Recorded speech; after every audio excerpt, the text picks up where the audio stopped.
Today's episode of the Counselling Tutor Podcast is sponsored by Web Healer. You're a counsellor in private practice and you need a website, or you've got an existing website which you need help with. Web Healer are offering Counselling Tutor Podcast listeners, that's you, £100 off the cost of a website design and build. Now, Web Healers specialize in websites for counselors and psychotherapists. It's what they do. And the Web Healer team provide a completely non-technical, done-for-you solution, leaving you to focus your time on your clients.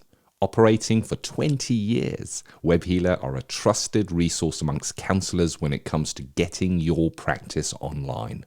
So get the package details and claim your £100 off coupon for your new website by going to counsellingtutor.com/website.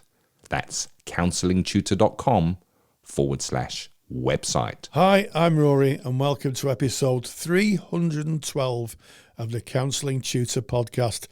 I'm delighted to catch up again with Karen Moore, who has a diploma in person-centred counselling, a certificate in supervision, a diploma in mindfulness, a certificate in cognitive behavioural therapy. She's a level 4 EMDR therapist, as well as having certificates in trauma-focused cognitive behavioural therapy and critical incident debriefing. Today, Karen is going to talk about her lecture in our CPD library on critical incident debriefing. So with that said, let's get on with today's episode. Welcome to the Counselling Tutor Podcast, the must-listen-to podcast for counsellors, psychotherapists, and counselling students. Here are your hosts, Rory Oakes and Ken Kelly. A very warm welcome to episode 312 of the Counselling Tutor Podcast with Rory Oakes and myself, Ken Kelly. We are delighted to have you here, and we're excited because we've got three great topics that we just know you're going to love. We start off with ethical, sustainable practice, and today we're going to be discussing working within your competence in counselling and psychotherapy. Now, we are kind of continuing on our trauma-informed focus that we've been covering for the last few weeks. So we are going to be speaking about competence and regarding to trauma, but I think this applies to other areas as well.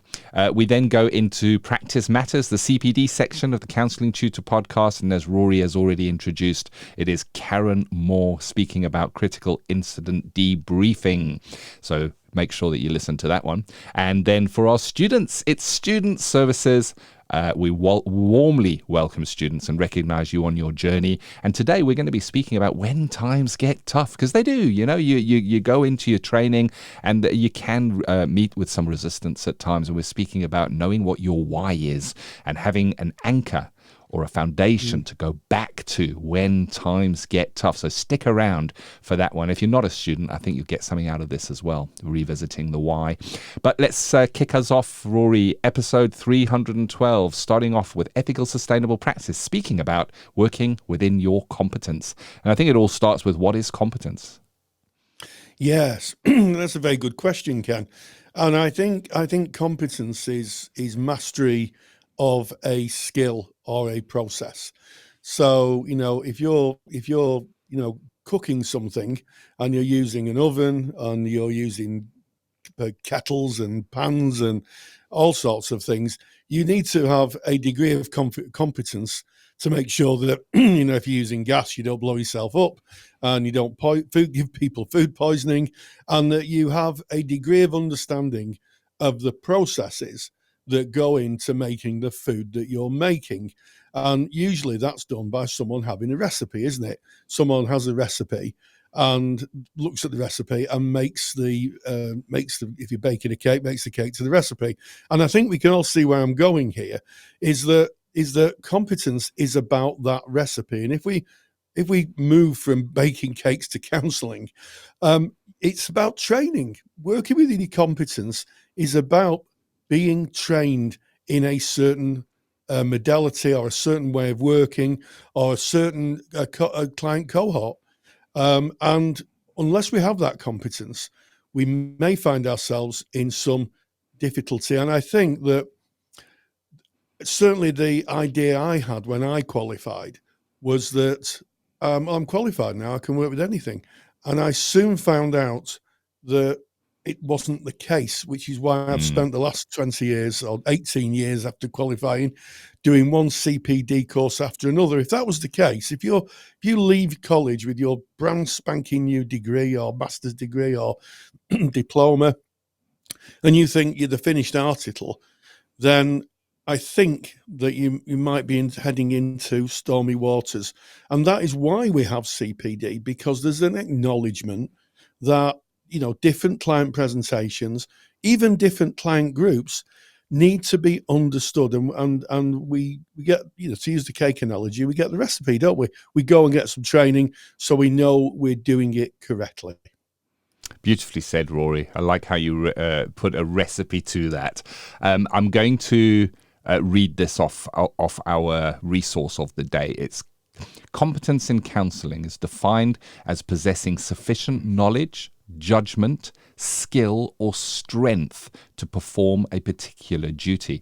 The National Counselling and Psychotherapy Society emphasizes the importance of providing services only in the areas where practitioners are trained and competent and can recognize their own limitations and are prepared to refer clients when necessary. So that is the NCPS based here in the UK, and of course the BACP, British Association for Counselling and Psychotherapy, have a very similar statement within their ethical framework. And I'm gonna make a guess here, Rory, using my crystal ball and say, I don't know where you are in the world as you're listening to this, but if you look to your competence framework, if you're a member of a professional body, it's going to mention somewhere in your ethical framework about working within your competence. So it is vitally important for the safety of you as a practitioner and for the safety of your clients. If we're working outside of our competence, we may be doing damage. We may be doing damage that we cannot see and that we don't understand. We may be doing damage to our own practice and putting ourselves in a difficult situation. And I think this keys into something called the Dunning-Kruger effect. So you said, Rory, about this cake recipe, yeah? Well, I fancy myself as a bit of a cake baker. I've never read a recipe. I'm gonna put this out here now. I've never read a recipe, but I think to myself, in my mind, I can see a beautiful chocolate cake, so I'm going to pop into my kitchen, and I think there's some flour in there. In fact, I know there is. There's flour, and I'm going to put some eggs in, a bit of butter, some cocoa powder, and I've got an oven, so I'll pop that in the old oven there. And when it comes out, if I eat that, it might taste okay. I might go, oh, yeah, that's okay. It doesn't mean it's a good cake. I am working to or being affected by Dunning-Kruger effect, which is kind of, it's a cognitive bias. And it really leads us into what we don't know. So if something is unseen to us, then there's no way that I would have known that to make that cake properly, I would have had to have mixed it. I would have had to have put in some bicarbonate of soda as a rising agent. I would have had to have selected the right temperature. So I may get out a cake that my family go, yeah, that's actually quite nice. They might even be being kind to me, or it might even taste good on that occasion.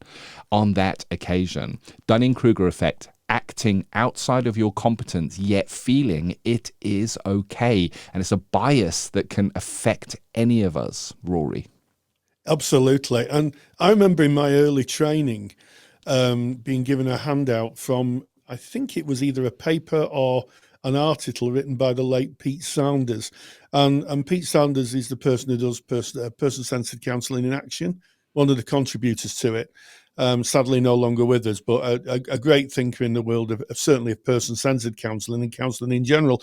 And he talked about Dunning-Kruger, but he didn't use those terms. What he said was, he said when he's trained and been reflective and been open to new ideas, he's been successful. He said, but there was 2 occasions where I thought I knew best. One was he was tiling a roof and he fell off it, and the other was when he was in a motorboat and it went backwards. He thought it was going forwards and it went backwards. And Dunning-Kruger is a real thing. We've all come across people who say, "Oh, I can do that." I'm sure if you think at home or wherever you're listening about someone who's said, "I can do that," and made a right mess of it, as we say in my part of the world, that is Dunning-Kruger effect. And when we're talking about working with trauma, we're working, as with everything in counselling, with people's lives. We don't know what happens when someone exits the therapy room at the end of a session. Ken's analogy about cake baking, the worst that could happen is someone might be sick. But if you're working outside of your competence with trauma, you don't know what might happen, and that is why it's really important that not just with trauma or any speciality, that you get some training. And there's an hilarious video on YouTube of a American police officer who's a drugs enforcement officer, a DEA, I think they call them in America, and he's giving a demonstration to a group of students about how to use a Glock 40 pistol. Now, apparently a Glock 40 pistol is a very powerful handgun and not one to be played with. It's a really dangerous instrument. And he takes out the magazine, which is where the bullets are stored, and says to one of the children or the young people, "Have a look down the barrel, make sure there's no bullets or cartridge in." And the young person said, "No, nothing in it." And then he pulls the trigger and shoots himself in the leg. And I think that's one in the chamber. One in the chamber, one up the spout, as my army friends may refer to. And unfortunately for him, he was hopping around in front of these young people, school children, and he kind of lost competence. But if you think he shot himself in the leg, which is bad, and we also feel sorry for anyone who shoots themselves in the leg. But he had a live gun there in front of a lot of children, and if he'd have pointed it into the crowd and pulled the trigger, gosh, that doesn't even bear thinking about, does it, Ken? No, it's frightening, and that's the thing. Working outside of our competence can be dangerous. I'm using the word dangerous. It can be. It's not always. And there are times that you'll get by in the same way as I can make that chocolate cake and my family will say it's very nice maybe. But if I then start getting professional orders from hotels and coffee bars for cakes, I'm very, very soon going to find that I'm very out of my confidence because they're going to feed back and let me know the truth. The impact of Dunning-Kruger is also compounded by what is referred to as the dual burden, and it's the combination of overestimating your skills and being unaware of this misjudgment and the effect that can have on yourself and on another. And because this is a hidden thing, this is so hidden, we see it often. It shows itself, and it shows itself as tutors. When Rory and I were teaching side by side, we'd often get maybe a student that would come and say, I'm thinking of going into a placement, but I want to work with children and young people. So I'm going to take what I've learnt here on my level 4 diploma course, and I'm going to go into a placement working with children and young people. And it sounds innocent, it comes from a place of wanting to help and care. But working with young people and children is a specialist area of training that somebody would do after they finish their core basic training. The same is true of trauma. The same is true of online working. And we saw this come to a very spiky point during the COVID lockdown, where counsellors were unable to work except by going online, and the ethical or professional bodies started immediately issuing competences that people need to have to be able to work online. Because it's easy to look at counselling and go, well, I'll just do the same as I do in a face-to-face in the room with a client, but I'll do it over the telephone. And, you may do a couple of those and they may go okay, and it may be okay for you and the client. But there are hidden pitfalls that if you haven't trained for them, when they arise, it can be catastrophic for the client and it can be for you. So I think that is the importance of recognizing that it does exist. It can affect all of us. And that the impacts of it are incredibly dangerous is the word. They can be dangerous.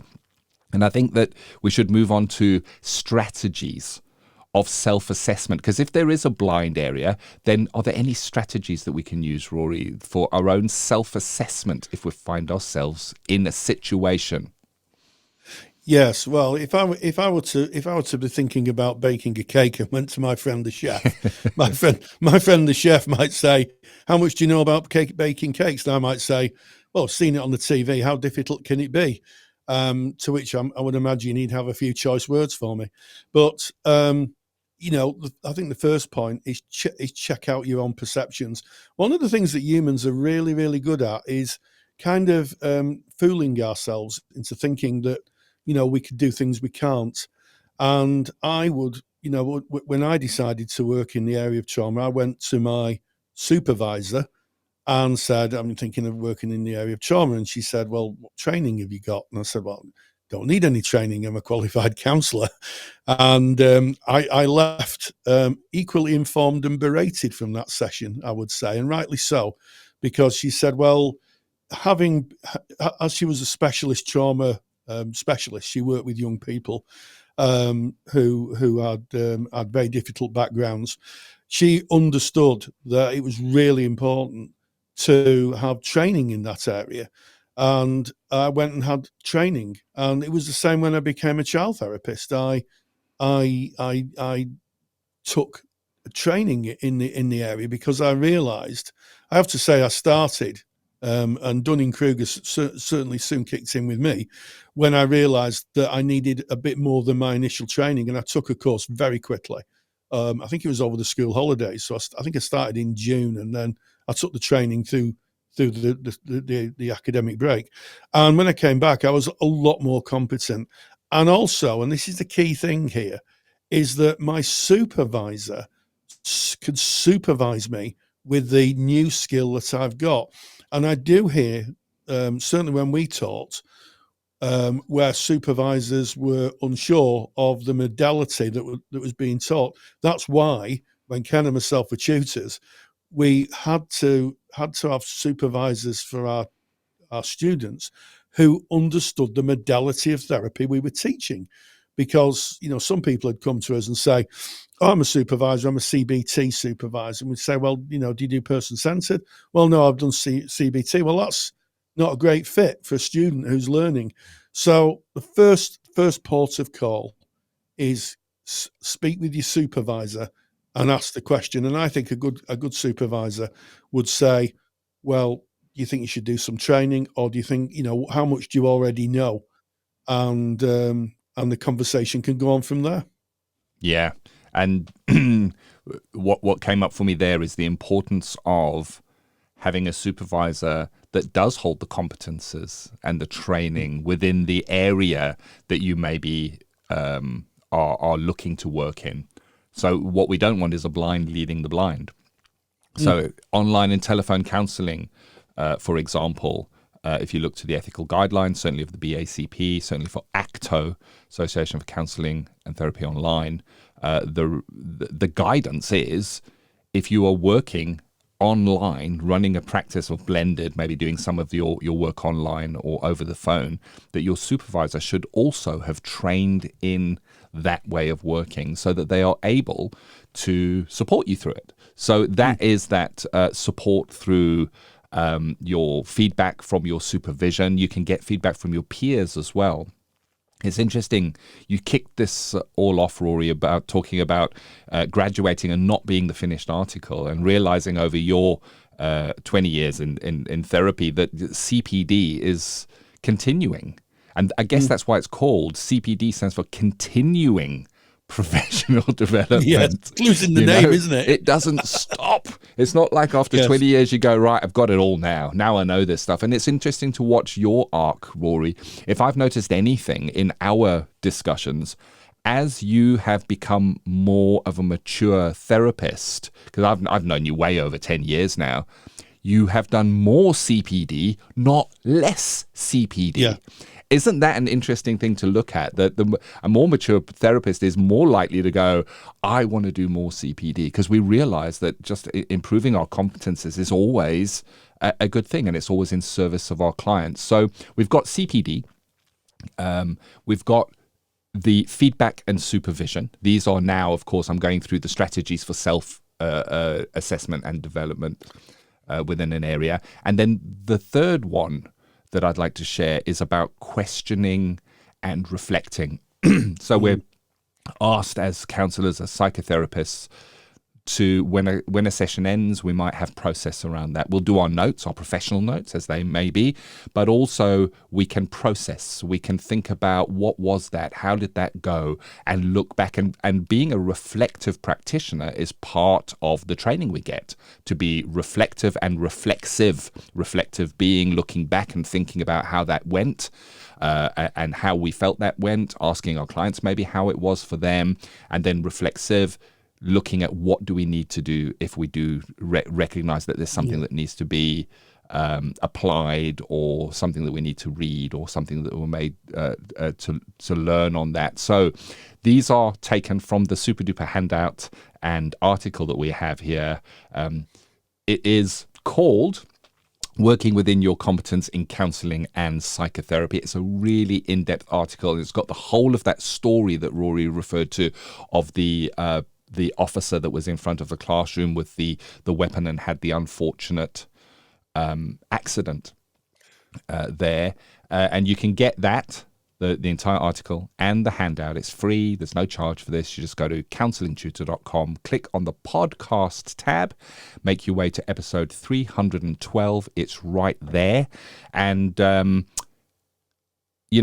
this is kind of part of our trauma series. We've been speaking about trauma for a few weeks. And of course, this is linked to examining whether you hold the right competence when working with trauma. If there are any areas where you feel you want to upskill, go to counsellingtutor.com. We have got courses. We've got a trauma-informed practice certificate. We also have online and telephone counselling training as well at certificate level. So that is all open to you. Any final thoughts on working within your competence in counselling and psychotherapy, Rory?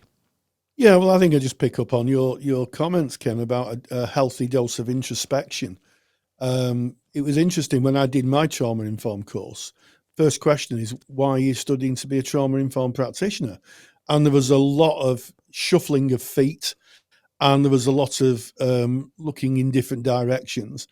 And as the group formed, it became clear that a lot of the people who training had experienced trauma in their own life. And, I think that's the strongest thing, because if you've experienced trauma in your own life and then you go to be a trauma-informed practitioner, and counsellors tend to gravitate towards the work that has informed their own experiences. It's kind of well known, I think, this. What happens is that you have to make sure that you're okay, that you're regulated. In trauma circles, they say that there's two people in the room. One has to be regulated, and that's you, that's the therapist, because you can't have two disconnected people. So I think that also speaks to personal therapy. I think if there's anything unresolved, anything that's tricky, and it might trigger you when speaking to a client who's experienced trauma, then I think one of the roads to take is your own therapy to make sure you're okay. Because what we can't have is someone who's a counsellor counselling a client mentions an event. That event is something that the counsellor has experienced themselves, or one like it. They become dysregulated, and that isn't going to end very well. So personal therapy, make sure you're okay to work with this very, very, very, very different and a demanding work, because this isn't the worried well. These are people in real crises that you're working with clients. So I think that mixture of personal therapy, supervision, training, peer support, all goes into making what is a wonderful, Ken, chocolate cake, and I'll leave it there. Back to the old chocolate cake. Yeah, that handout and the associated article is absolutely jam-packed with references from the BACP, NCPS. It's got the article on Dunning-Kruger effect from 2000. There's a whole lot of references if you wanted to dive a little bit deeper on that topic. And that is today's ethical, sustainable practice. And as we move out of ethical, sustainable practice into practice matters, that is the CPD section of the Counselling Tutor Podcast, where we bring in the experts to share their areas of expertise with you. And Rory, you reached out, you spoke with Karen Moore, and this is about critical incident debriefing. Yeah, absolutely. It's always exciting when you speak to a practitioner who's really extended their portfolio of work. And Karen, it does and is engaged with critical incident debriefing.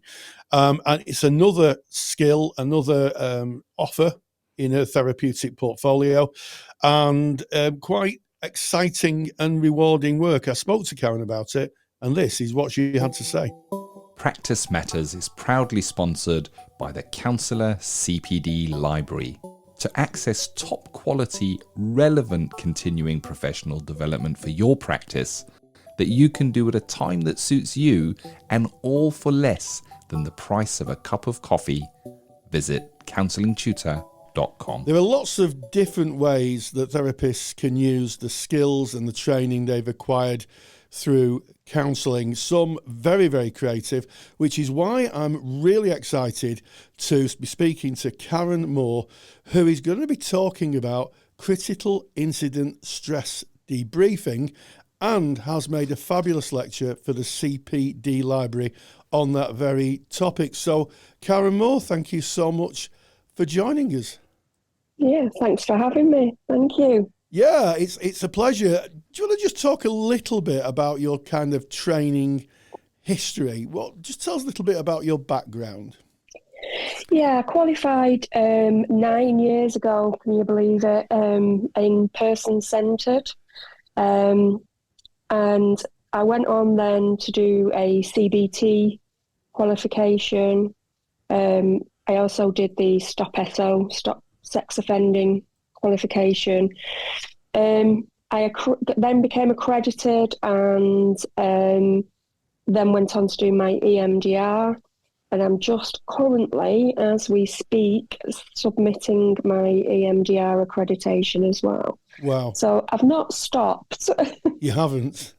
No. It's been quite a journey, and I think for transparency's sake, we do know each other in a different context, don't we, Karen? I was your tutor. I was your first tutor. You were, yeah. And it was brilliant. And I think, thank you very much. And I think it's one of those cases, like they say in Star Wars, where the Jedi Master says the student has now become more powerful than the Master.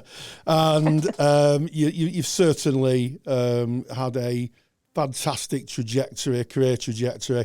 And if I remember correctly, it was always about helping others, which kind of brings us to this lecture that you've recorded for us on what we've called it critical incident stress debriefing, or CISD. So tell us a little bit about what led you into this type of work. To be fair, I think it was I was working for a particular company, and sort of got thrown in the deep end. They said to me, will you go to an ambulance station where one of the paramedics has taken their own life, and do a bit of a critical incident? So I went in there with about an hour's worth of training, and felt completely and utterly out of my depth, but I managed to do it, and I did it successfully. It was really good. But then I decided, that's it, I need to go and do the training. So I went off and actually did some training in the critical incident stress debriefing. And then since then, I've just been doing it lots. Some years I was never at home really. Especially it was just before COVID when the terrorist attacks were happening. So I spent quite a bit of time in London and did the Manchester Ariana Grande bombing as well, which was heavy going. Yeah. Yeah. Yeah. So, I mean, I think that's the first thing, isn't it? This work is the sharp end, isn't it, Yes. of counselling and psychotherapy.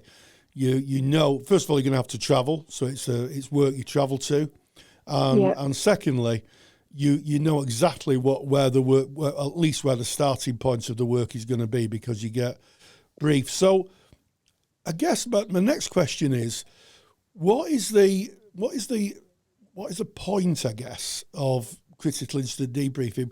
What does critical incident stress debriefing, to give it its full name, offer people, maybe in emergency services or cohorts of people in work who've witnessed a very traumatic incident?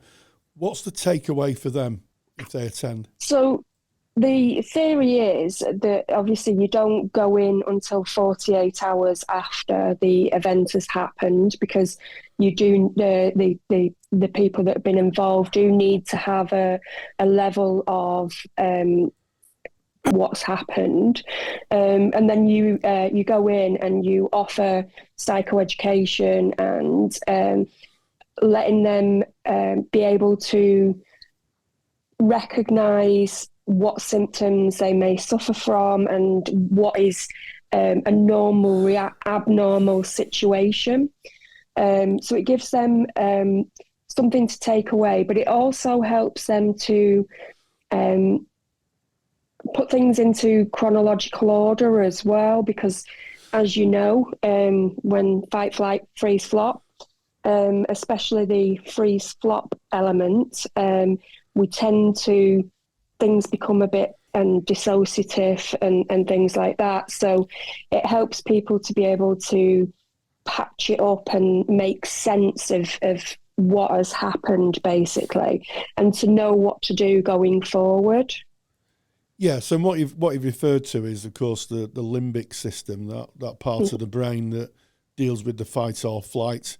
So an example of that would be you're crossing the road and you're not looking where you're going, and a car comes along and you have to jump back, and then you think, oh, I've run over by a red car or a blue car or a van or a bus or whatever the vehicle was. But that part of the brain makes a decision. It's called the limbic system. It's the executive part of the brain, isn't it? And it makes a decision, takes control, and you could either, in stressful situations, people could either fight, they can run away, they can freeze, or what happens is they totally disassociate and they flop. So I guess what you're saying is you're helping the people make sense of how they reacted to it. And of course, if it's a group situation, I'm guessing that there's a mixture of those things that happen. Yes, yeah, massively. And, and it's a place for them to be able to verbalise if, if they don't understand the way somebody reacted, or if they should have reacted a different way. And it just helps them to be able to verbalise it. I remember one place was, and I think I mentioned this in the training, but one place there was two first aiders. One ran to the scene, the other one ran in the opposite direction, and there was quite a bit of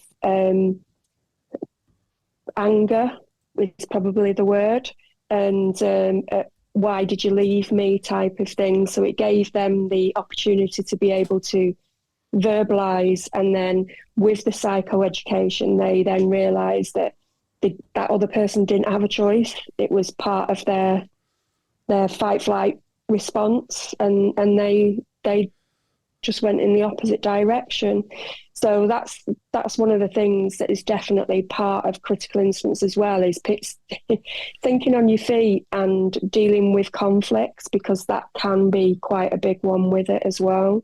Yeah, and I guess that if you're looking at things like you mentioned, the ambulance service, I guess the police service, I guess in some military situations, there can be that kind of sense that if one of the team freezes, or as you said, runs in the opposite direction, that kind of drains trust from the team. But what you're doing is you sound like you're normalising that and saying, actually, when that part of the brain kicks in, very little control that's there. Yeah. And massively, yeah.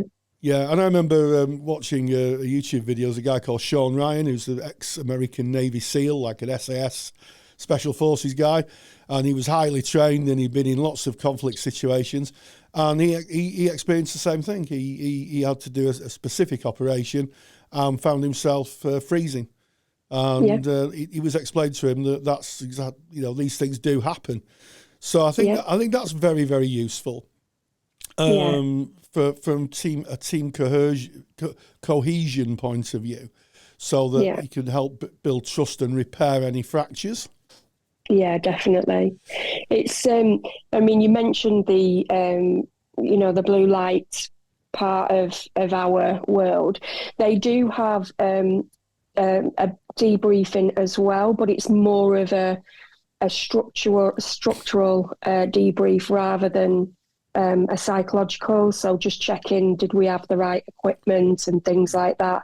But quite often, when as part of the critical incident stress debriefing, you do get some people who try to verbalise about the company, about how they felt let down by the company, and it's about making them aware that that's not what this part is for. So you've got to be able to quite gently bring them back and let them know that there is different forums for those, but to actually acknowledge as well that you've heard that they they're feeling frustrated with the company or whatever. Yeah, and I suppose that could happen with things like industrial accidents, maybe, or blue light services individuals who feel they've not been supported enough in an incident.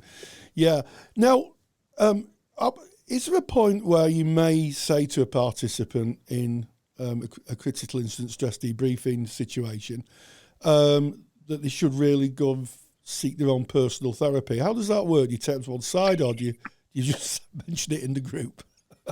It depends really on how they react, but that's something that we recommend to everybody. At the end of the day, quite often most companies that we go into, they will see it as a first stage, so they will ask maybe for me to go back in again in a week's time just to mop up if there is anything, but it's really important that we're not touching on the feelings stages when you're doing the debrief, but sometimes it's inevitable that they do really touch into that. So it's making sure that they're supported afterwards. So I always make sure that when I go in anywhere that I go into, that they have I've got the information for their EAP, so if they've got an EAP system, or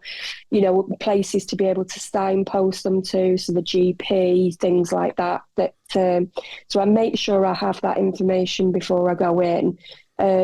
Quite often they will ask, okay, can this person see you? I think the beauty of the fact that as well that I do EMDR, sometimes you can do just a one-off processing with them, and it really takes the power out of it as well. At the moment, I'm looking at also doing, so I've done some training in GTEP which is group EMDR. So that might be another avenue that would be able to complement that that particular group of people as well. So it's just, I think you've got to have your information before you go in. You've got to be prepared. You've got to think on your feet.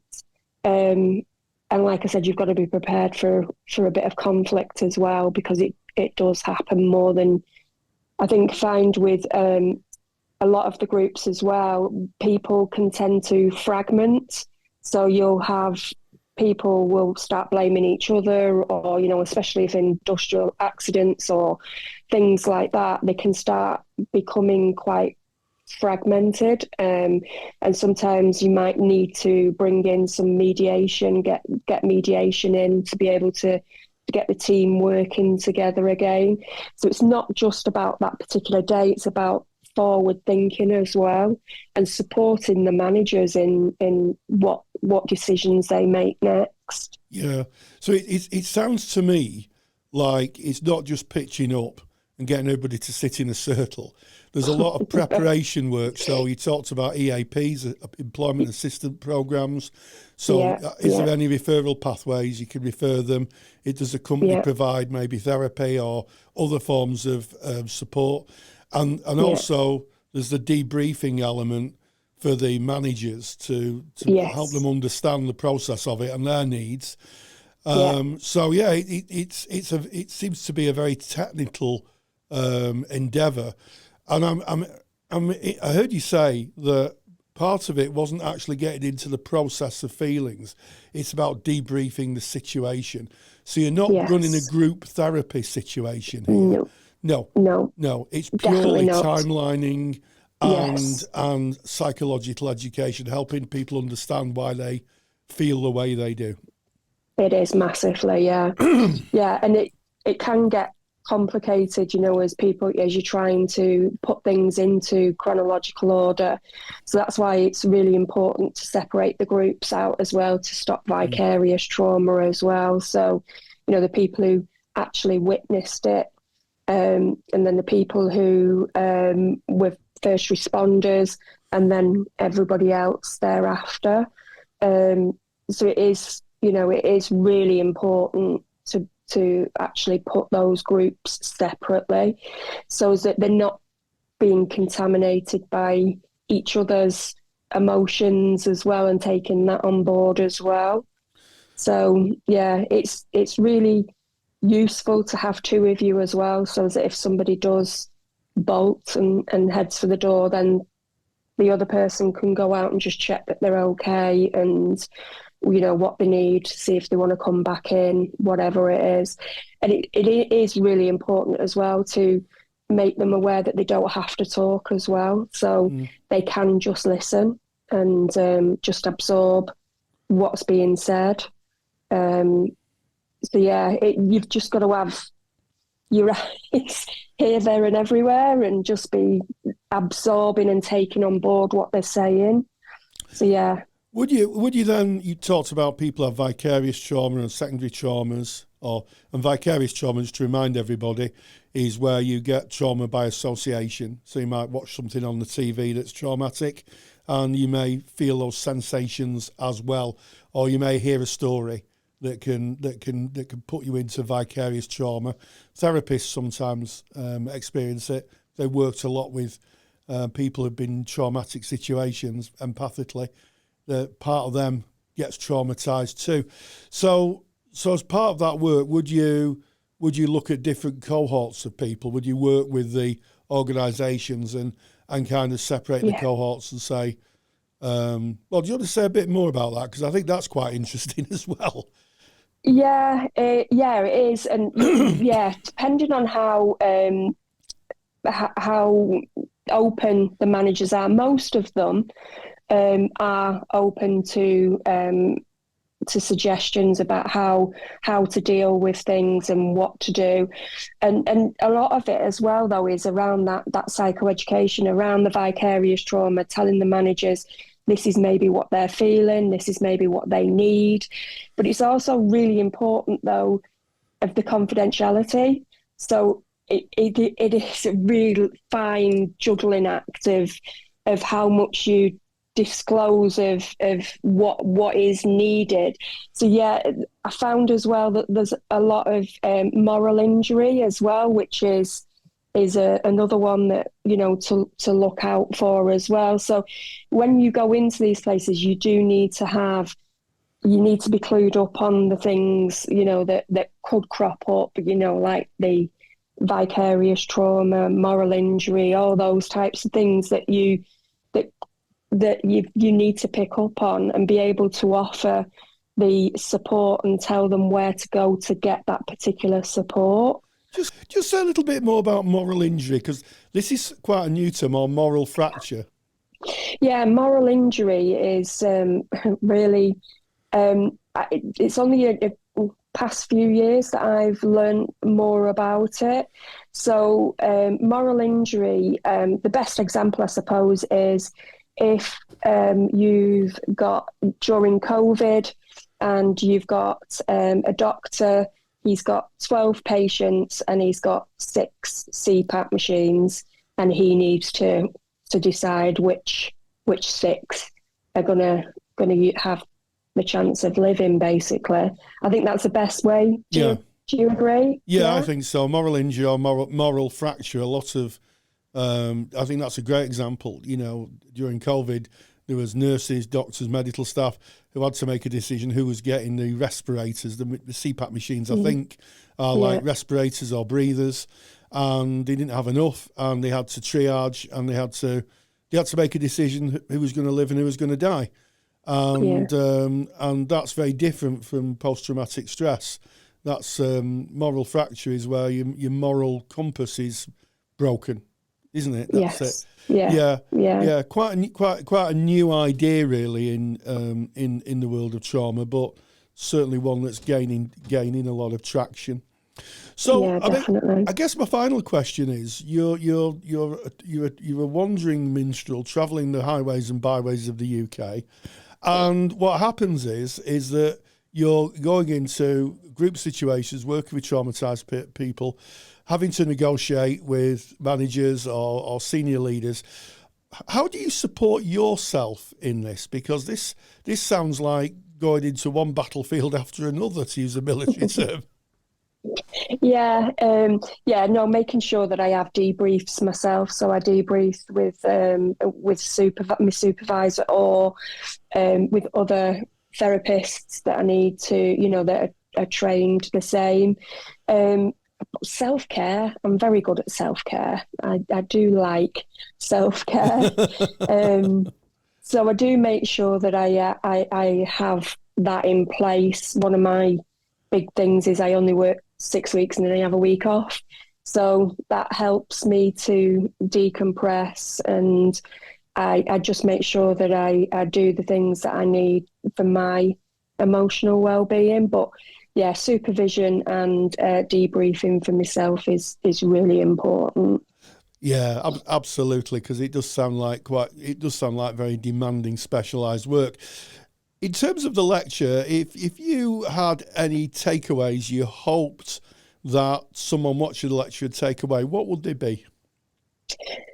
Give it a go. Just go for it. If you're interested in trauma and you want something that's a bit different, and I suppose if you're an adrenaline junkie, then maybe it's for you. Don't be scared of it though, because when you do go in, hopefully there's somebody else. You would have the training first. You would then do the, witness somebody doing the critical incident so that you can see how it's done. And then also you doing it with somebody backing you up. So, just making sure that you have the training, just give it a go, because it's so fulfilling, really is. Well, I mean, I think that's no better testimony to the fantastic work you do, Karen. Introducing Critical Incident Stress Debriefing. Karen's lecture is available in the CPD library now. It just goes for me to say, Karen Moore, thank you so much for joining us. Massive thank you to Karen Moore. And thank you to you, Rory, as always, for holding those really important interviews, bringing us the information. And of course, if you enjoyed what Karen had to say, you want to delve a little bit deeper into that. Karen Moore has produced a lecture, and that is available for qualified therapists only because of the nature of the topic. And it is available in the Counsellor CPD library. And if you want to watch that, you're a member, log in. It's right there on your dashboard, recently added lectures. If you're not a member of the Counselor CPD library, it really is less than the price of a coffee with a friend per month, and you can join that by just going to counsellingtutor.com. It's right there on the homepage. You'll find our CPD library. And that was our Practice Matters. And as we go out of Practice Matters, we head straight into Student Services. Student Services is sponsored by Counselling Skills Academy. Can't tell you how many times Rory and I have heard counselling students say that learning skills and knowing that they're using them effectively is really, really challenging. The reason for this is because we don't get to see another counsellor using skills in a real live session. In reality, this means that we're asked to learn something that we can never see demonstrated in a real setting, and it's no wonder that many of us are left feeling unsure. If you want to see counselling skills used in real sessions by qualified therapists, so this is real sessions, real presentations, and real use of skills, then go to counselingskillsacademy.com. There's some free videos on skills, including a full live session that you can have a look at. Gain the competence and the confidence of knowing you're using your counselling skills effectively. Just visit counselingskillsacademy.com. And today in Student Services, speaking about something that I think is so important. And it's, what is your why? What motivated you to become a counsellor? And this is not just an arbitrary question to kind of think about. It can become a real helpful foundation for you as you move through your arc of training, as you go out into your qualified life as a counsellor or a psychotherapist. And you may even find yourself coming back to this foundation after being a mature therapist and being in practice for more than 10 years. I know I do, Rory, and I know you do too. Can you tell us a little bit more about what we mean by that motivation and why it's important? Yeah, I mean, I think it kind of hooks into your moral compass. You know, I can remember when I started to train, I spoke to my now late friend, and he said, "Why are you going to be sitting in front of people listening to their problems? That doesn't sound like a very good job." And I said, I want to help people. I want to be of service to people, and if I can afford to buy my tea bags along the way, that would be great. It's a calling, and that was my why. And that I've come back to that why many times. And, you know, it's part of the underpinning of Counselling Tutor. Counselling Tutor is about helping those people who we'll never meet, you know, your clients. You know, at the end of the day, if we can provide resources and information that help you work with clients, then, you know, that's our why. And I think it's also something, the why is a bit of a life buoy to hold on to in a stormy sea when you're struggling along. We all have that. And certainly as a student, I can remember coming back to my second year thinking, I don't know if I can eat beans on toast twice a week for another year. And you know, I've had some assignments referred, and I'm working 6.5 days a week, and I'm not at a holiday. And it was just coming back to that why, holding on to that kind of, I guess, emotional, intellectual life buoy that guided me, that made me reset my moral compass again to understand why this work is so important. And it continues to be important 20 years since I've qualified. But it can be really, really handy if you're struggling, or you feel yourself thinking, oh, another assignment referred, or I'm struggling to get a placement, just to hold on to the core reason why you want to be a therapist, and just to speak it out loud, I think, is really, really helpful, because it will pull you above the water and support you as you go through to, you know, your success of qualifying. This topic is viewed by Rory and myself as so important that when we were asked to speak at Bangor University to the master's group, it was the very topic that we chose, your why. And here's the thing, you know, counseling, psychotherapy, you're dealing with other people's hurt, shame, misery, not all the time. And of course, there's nuance within that, but it can be heavy material. And we're working with a level of empathy where we're and at some level, we're taking part of that on board. And yes, of course, we have our self-care regime and principles and supervision and our support system around us to minimize the impact of that on ourselves, I guess, as we go through our journey. But it remains tough work. And it can get really tough at times. And then when you level on top of that, the frustrations of just day to day being in any kind of business or any kind of office. You might find yourself in a agency with systems and processes and other people, and there can be clashes within that, and it can become frustrating at times. It can be, why am I doing this? And you can look at maybe the money you're earning and go, is this really worth it? And it's at times like that this why is so important. It's going back and going, why am I actually doing this in the first place? And if you start that process during your counseling training, because trust me, if you've been in counseling training for a year or two, you're going to know it's the same. It's tough training. It's really tough training, because it's not just about what you learn in the books and the theory and the skills. You're bringing part of you into your counseling training as well. You're examining you're putting yourself kind of under a magnifying glass and looking at parts of yourself that you may not have looked at before. And some challenging stuff may arise for you. This is why counselors are in most courses required to do their own personal therapy, to kind of have a look at what has been coming up for them. And it can get tiring. It can feel overwhelming at times, and it can feel like do I really want to carry on and do this? Do I want to continue to graduation? And I know I felt like that at one stage. I really did. I got to a stage where I thought, I've learned such wonderful stuff on this counseling course that I've done. I'd done probably, I was in my third year at the time, and I thought, do I really need a piece of paper telling me that I've done it? I've learned so much, and I can do so much good. I don't have to become a counselor. And then I revisited my why. Why did I start this process in the first place? And it was the same as you, Rory, through different roads and a different life path. It was to make a difference in the lives of others. And I realized that in order to do that, I had to push through. And it gave me that little energy boost of, I am gonna do this. And a why is like your North Star.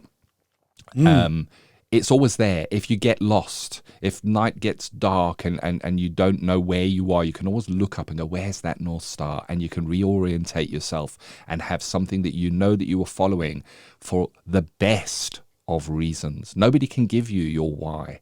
It only lives within you, and it will differ from person to person and how their why came up. But it's a great conversation to have with peers. Some people will choose to keep that confidential for themselves, and that's okay too.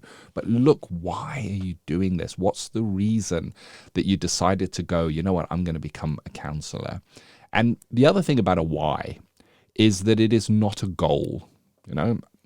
A goal is achievable and measurable. So when you achieve your goal, you can say, I've done it. I want to buy that house. And once it's paid off, you can go, you see, now I've done it. I've achieved that goal. That's a goal. A why is bigger than a goal. You never get to the end. There's not a time. So let's say that with myself, my why is to make a difference in the lives of other people, even if I don't know who they are. There's never going to be a day where I wake up and I go, right, that's it. I've made the difference in the lives of the people I don't know. Now what am I going to do next? It's a lifetime pursuit. And even if I step out of counseling, which I'm no longer in practice, I'm still involved in the same why. As with you, Rory, we're here in Counselling Tutor, sharing information, training, resources, so many of them free. Why? Because we know it makes a difference. We get feedback from counsellors who take the courses that say it makes a difference. And our why in Counselling Tutor is a combination of Rory's why, my why, and our team coming together and sharing their why. And our why in Counselling Tutor is to make a difference in the lives of your clients. Because we know that a counsellor who is safe within their practice, competent within their practice, has the right training, is able to meet a client where they are at and make a difference in their lives. So I guess in some ways, Rory, in Counselling Tutor, we make a difference in the lives of clients we will never meet through the wonderful counsellors and psychotherapists who share this journey with us. And you as students, as you're listening to this, that's the journey you're on. And it is a magnificent and noble journey. It really is. But it does get difficult, does get tiring, does get overwhelming at times, as does many things in life. Having your why, having what is my reason, and being able to go and look at that, so important. You said write it down, Rory. My wife has a tattoo of her why. So she's really rude. That's a commitment, isn't it? I'm not going to share her why. That's hers to share. No, but it's that's real commitment, isn't it? Of her why. It is that important to her. Yeah. And I don't know if you remember, Ken. You know, I think it's no secret that although you know we're now peers, I taught you on the diploma course. You did, yeah. And do you remember what the first lesson was on that first year diploma? Oh no, that was many years ago, Rory. Remind me, and then I'll remember it. Why do you want to be a counsellor? Sneaky! I see what you were doing there now. Yes. And it was the way I was taught when I would my first lesson. I thought, right, we're off now with these theories and all this technique, and I'm ready to go. And I sat down, and not for the first time in my counselling career, I was a bit nonplussed. The tutor said, right, I want you to get into groups and share why you want to become a counsellor. And we all got into groups, and you know, some people shared quite openly, some shared it more in a kind of more nuanced way, and said I've had events in my past, or most people said I've had therapy myself, and it was transformational. And it was amazing how many people through the arc of the course who were really struggling, and we all finished. There was 17 at the beginning, and there was 17 people at the end. When we came to the end, which was incredible, we were all different people. We were not the people who started the course, definitely not. Our views of the world and our views of ourselves are changing immensely. But our whys still remained the same. Yes. Yeah. I still, for me, still do to this day. Yeah. Exactly. It doesn't wear out. It doesn't get old. It doesn't get stale. A why continues to motivate. It continues to it is so deep within us, the why. And that's why it is such a strong foundation to go back to in times of difficulty. Jim Rohn, it's Rohn, so I hope I'm pronouncing that right, coined a little phrase. If the why is powerful, the how is easy. If your why is strong enough, then how you get there, how am I going to get through this assignment? How am I going to get through that personal development group with that person that really rubs me up the wrong way? When your why is powerful enough, the how becomes more easy. It eases our way when we revisit our why. And it's very easy, Rory, to get lost in the story.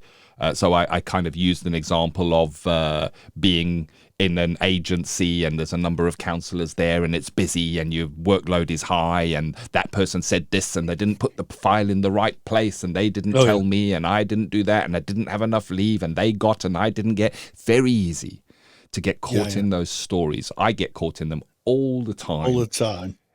If we can kind of wake up when we're in those places and just go back to our, why am I doing this? Aha, I know why I'm doing this.